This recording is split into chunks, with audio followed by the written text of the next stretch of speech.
Fellas, it's fight week of UFC 298. Finally, we've actually got a pretty decent card. UFC 297 was terrible, so to have a stacked card in 298, I'm just glad we've got a decent card. As always, I'm going to be predicting every fight on the main card. I'm also going to be predicting the, one prelim fight that I think is going to stand out from the rest. So I kind of call it the chosen prelim fight. But yeah, I'm going to be going through the card. Let me know your thoughts and your personal predictions.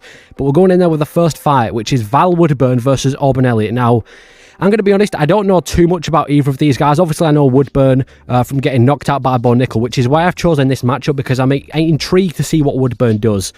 Originally, I was picking Val Woodburn to win this fight. I thought he's only had one loss in the UFC, and it was to a hot prospect in Bo Nickel. There's no shame in that. Seems like he's pretty well-rounded for his highlights before the UFC. But then I look at Auburn Elliott, and he seems like he's actually got decent material in the middleweight division. I'm not going to say anything too yet. He's got one win on the Dana White Contender Series, but he seems to be more consistent. He seems to be more active, and he seems to be winning a lot more. And he just seems to be like more UFC material than Val Woodburn. So I've picked Auburn Elliott to get this by decision. I don't think it's going to be a complete one-way demolition from Auburn Elliott. I don't think the skill difference is that big. Plus, looking at Auburn Elliott's highlights, he doesn't seem to be a big finisher. But Woodburn, I'm not even sure if he's UFC material. Again, I'm not going to talk about the knockout loss to Bo Nickel too much, because that is Bo Nickel that he lost to, and it was short notice. But is he even UFC material? Would this guy even be in the UFC if it wasn't for the Bo Nickel fight? I'm not sure. I'm going with Auburn Elliott anyway. I think he deserves to be in the UFC. Like I said, got a solid win on the Dana White Contender Series. Seems to be really well-rounded. Val Woodburn, he can grapple, he can pack a punch, but I'm just not sure that he's UFC material. So even though the greatest of all time did lose to Bo Nickel, I'm picking Auburn Elliott to get this one done by decision. Next fight. Now, this is going to be a great fight in the middleweight division. I can't wait for this one. Anthony Hernandez versus Roman Kopylov. Now, I'm not going to say that the winner of this fight is going to be like the future of the middleweight division, because I feel like I say that about every single prospect that comes along, but I'm going with Roman Kopylov by a first round knockout. Now, this is a big if. If Roman Kopylov can survive the mauling that I assume Anthony Hernandez is going to try and bring, then that's happy days. But Anthony Hernandez is not an easy opponent to beat. He's a pressure wrestler. He's a great submission artist. He's a great grappler. He's on a streak right now, and his striking's improving. He's shaping up to be a really dangerous middleweight around that top 10 to top 15 area. And I feel like if he can take Roman Kopylov down, if he could just out-grapple Roman Kopylov, I feel like it's going to be a very Anthony Hernandez dominant fight, and I think he could definitely have what it takes to get a submission win, or at least a decision win. Now, that's a big if. But we're seeing improvements from Roman Kopylov as well. He's improving his grappling. He looked absolutely incredible in his last few fights. He's on a knockout streak, just like how, Hernandez is on a streak as well. So it's going to be a great fight, but I feel like if Roman Kopylov can survive the first few grappling exchanges, the first few, takedowns from Anthony Hernandez, and it turns into a striking war, I've got a really weird feeling that Roman Kopylov's going to put him out there early. I really do. I feel like this roided up Chase Hooper is going to find a way to pull it off in the first round.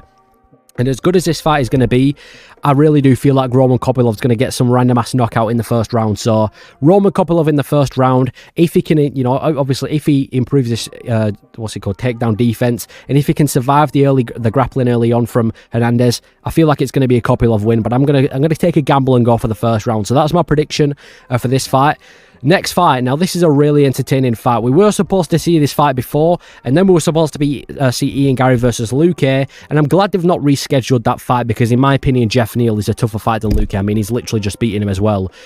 But I'm picking Ian Garry to win this one. I feel like Jeff Neal consistently loses. As dangerous as he is, don't get me wrong, he's got insane boxing, he hits hard, and I feel like if he hits Garry at the right moment, he will shut his lights off, because his boxing's crisp. But one thing I've noticed about Jeff Neal is that he does tend to lose against high, or at least elite level opponents like Wonderboy, obviously like Shavkat as well. He's even lost to Neil Magny, who Ian Garry just put a clinic on. And I don't like using MMA math too much, but it just seems like Jeff Neal isn't the most consistent fighter. He's coming off a really good win over Vicente Luque, which is why I think it's going to be a close fight. I don't think it's going to be a one-way absolute battering from Ian Garry like he did to Neil Magny. It's definitely going to be a test for Garry. Gary's been dropped and wobbled in his fights before, and you can't really afford to do that when you're fighting a guy like Jeff Neal. But I feel like, especially for the fact that he's got some good wins over Neil Magny and Daniel Rodriguez, and the fact that he's training in a great gym in Chute Box, he's scheduled, he's been in camp for a while now, obviously who's prepared to fight Luke.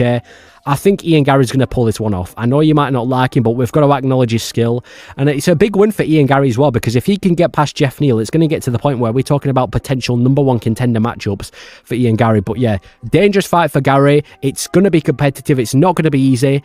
But because Jeff Neal always fails to beat elite opponents, especially high-level opponents, I'm going to have to, if I had to pick one, I'm going with Ian Gary by decision for this one. So that's my pick for this fight.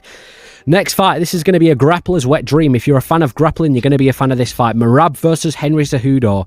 Two of the highest level grapplers in the in the bantamweight division right now. Obviously, I'm excluding Aljo because he is making his featherweight debut.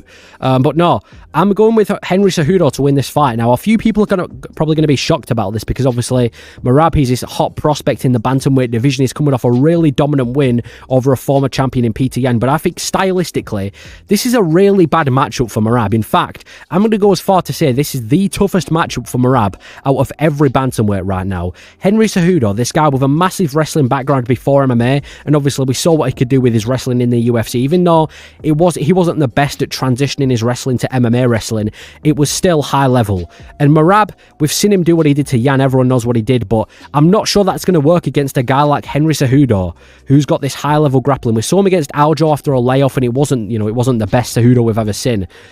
But at the same time, I feel like Aljo is he's a completely different style grappler to Morab. Morab's a high pace, high pressure, shoot 50 takedowns, hope that he can get 10 type of wrestler.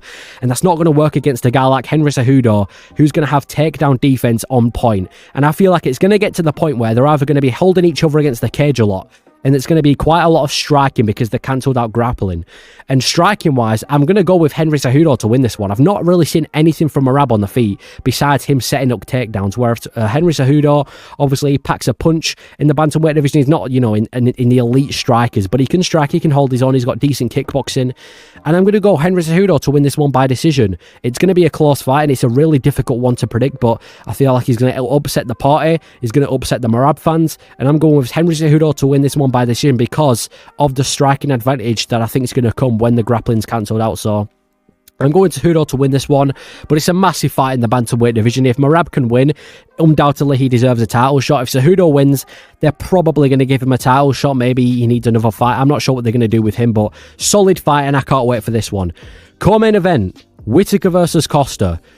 Yeah, this fight's been scheduled a few times, fell through, but I feel like we're finally going to see Whitaker put a beating on Paulo Costa. I think it's going to be one-sided traffic beatdown from Robert Whitaker to Paulo Costa. Paulo Costa's last fight was in 2022 against a retired and old Luke Rockhold, and he couldn't even finish him. In fact, it was somewhat competitive.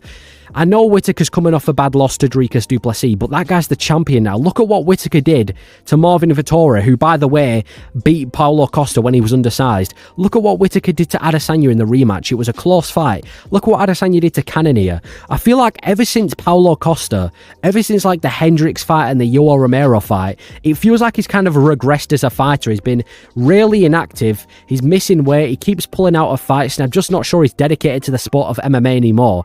Whitaker seems hungry, and I think he's going to remind everyone why he's still one of the best middleweights in the world, despite losing to Dricus du Plessis. I mean, Whitaker's really well-rounded. He's a better grappler than Costa. He's a better striker than Costa, and I feel like overall he's just going to completely outclass Costa. Now, the only way I can see Costa winning this fight is if he lands that shot on Whitaker, because Costa, you've got to admit, I don't know what secret juice he's taking, but it hits hard. Costa does hit hard, and we've seen in the past, in fact his last fight, that Whitaker doesn't really do well with fighters who can hit hard. He's got a bit of a suspicious chin, his recovery's not all there, and that's the only way I can see Costa winning, and that's if Costa shows up. Maybe he's going to pull out again like he normally does, but I think Whitaker's going to put a massive beating on Paulo Costa, and I think he's going to, yeah, I'm going Whitaker to win this one by, once again, another decision, but yeah, I think this isn't going to be competitive in the slightest unless Costa can land something big, so I'm picking Whitaker to win.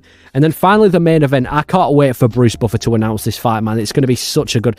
I can't remember the last time I was this excited for a fight in the featherweight division. The promotion for this fight has been incredible. We've got the skits from Volkanovski and the trash talk from Topuria. In fact, a lot of people are comparing it to McGregor-Aldo. Personally, I don't see it, but yeah, a lot of people think it's kind of very similar to a McGregor-Aldo situation. But my pick is Volkanovski by decision. You've got to remember what Volkanovski's doing at featherweight, beating guys like Holloway, Rodriguez, basically beating everyone in the top level of featherweight. Volkanovski right now owns the featherweight division. He's the best featherweight in the world. And Topuria's resume isn't even that good. His only two notable wins is Josh Emmett and Bryce Mitchell.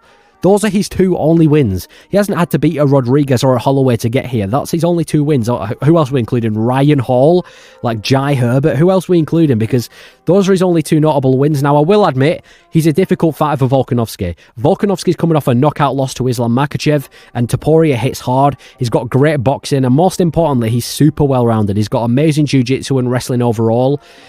But I just feel like anything Topuria can do, Volkanovski can do it better. Striking, we've seen a lot more striking from Volkanovski, and I feel like he's going to outpoint Topuria. Wrestling, like I said, Topuria's got good wrestling, but Volkanovski was able to hang in there with Islam Makhachev, the best wrestler in the UFC in the first fight. He's been training for grapplers back-to-back now. I think well, I say back-to-back, I mean in the Islam fights is what I'm talking about. And then we even saw him display it in the Yair Rodriguez fight.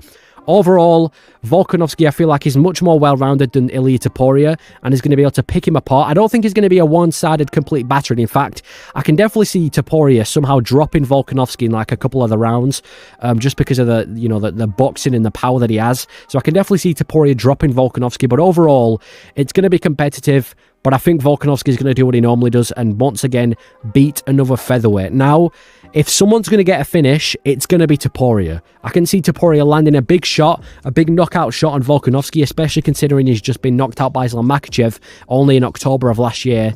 So if there's anyone that's going to get a finish, it's going to be Topuria.